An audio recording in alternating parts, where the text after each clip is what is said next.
G'day, welcome to another one of the Streetneat video series on how to. Today what we're going to show you is how to do some lead wiping. I've got this FE Holden petrol tank here that I've cut the bottom off and I've panel beat. The top has a few pinholes and I've been going through doing some soldering up at those holes.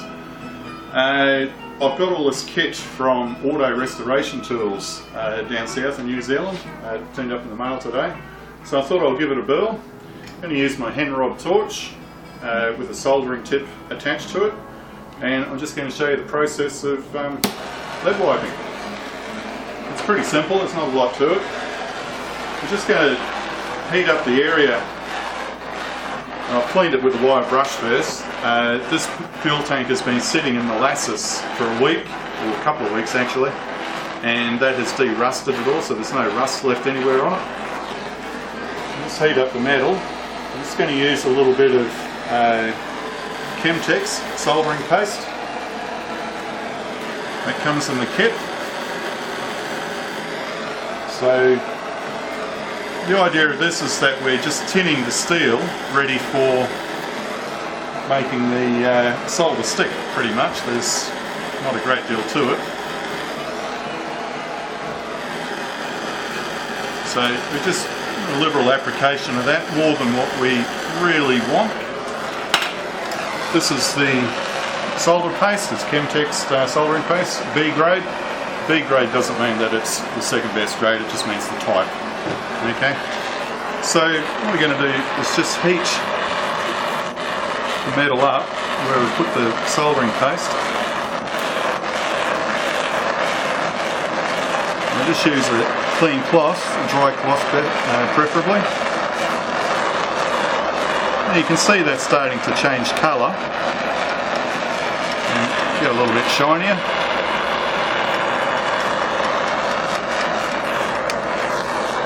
You've got to be a little bit ambidextrous with this sort of thing, otherwise you're going to be able to swap hands. And as you can see there, that's tinning the steel just nice.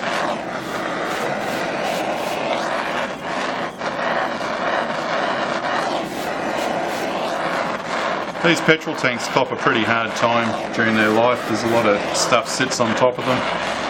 This one's out of a station wagon, an FE Holden station wagon. So it didn't cop as much of a bad life as one out of a ute, which would be completely rusted through. And that's where this ultimately is going to live. It's going to live in a FE Holden ute that I've bought to restore.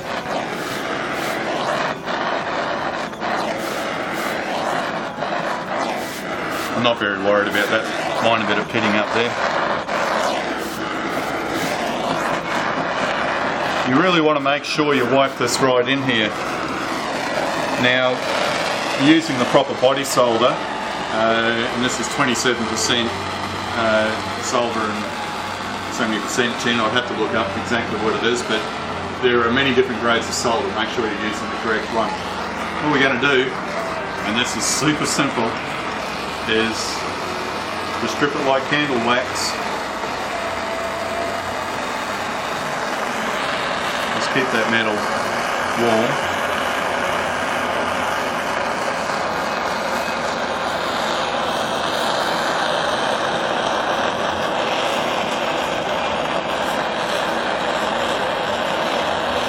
I've got a bit of a line of rust that runs down the side here that I'm going to fill in. I probably could have tinned that a little bit further, but these petrol tanks were tinned from the factory, so that's why they have this dull grey appearance. Now here's the magical part. We have these American oak wood paddles, and we have some beeswax. What I like to do is just get the bottom of the paddle a little bit warm, and the idea of the beeswax is so the solder doesn't stick to it. And this is just like spreading the butter on your sandwich. There's not much to it. What you're trying to do is get this to a buttery texture, and you'll see it just starting to turn. And you can run the paddle on it for a bit of an idea. There you go, look at that. Now, let's just simple as that. You're just wiping it around with the paddle.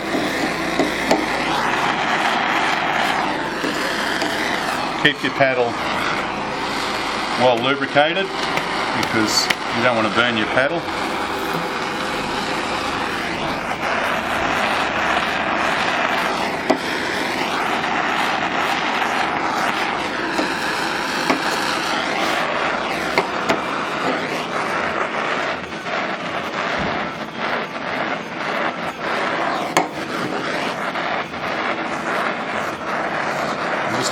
I'm just glancing at my paddle every now and then, just make sure it's still got plenty of wax on it.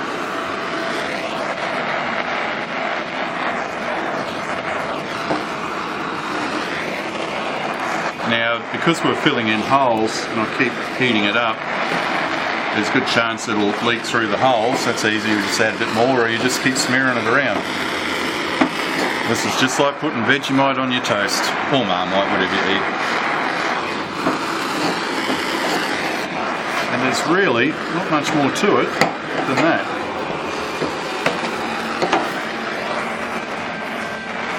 And after I've done it, I spread it around I should say, I like to just make sure that we've got an even melting of the body solder in there, so we haven't just smeared stuff around on top. We've got to make sure that it's all the way through.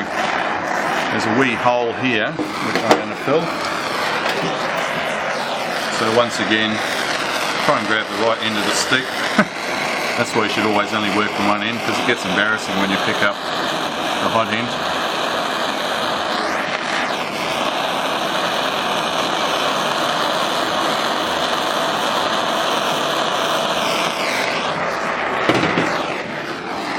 Now you'll probably notice I'm not wearing any protective gear to do this. The basic rule of thumb is if you can taste it or smell it, it's not very good for you. If I had my mask on, you wouldn't hear me. So I'm only going to do this a little bit, but for the most part I will wear my 2-pack painting mask when doing this. And when sanding it, I will definitely wear a dust mask for sanding lead because you don't really want to be breathing all that stuff in for too much more than necessary.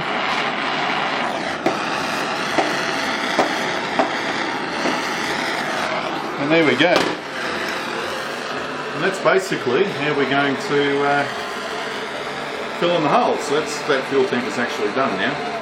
So what happens from here? You can use your random sander.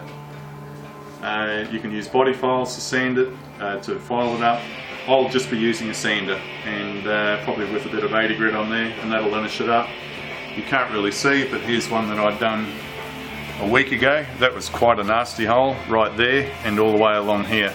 So when it's all finished, you really don't know that it's been done. Okay, thank you for watching. See you next time.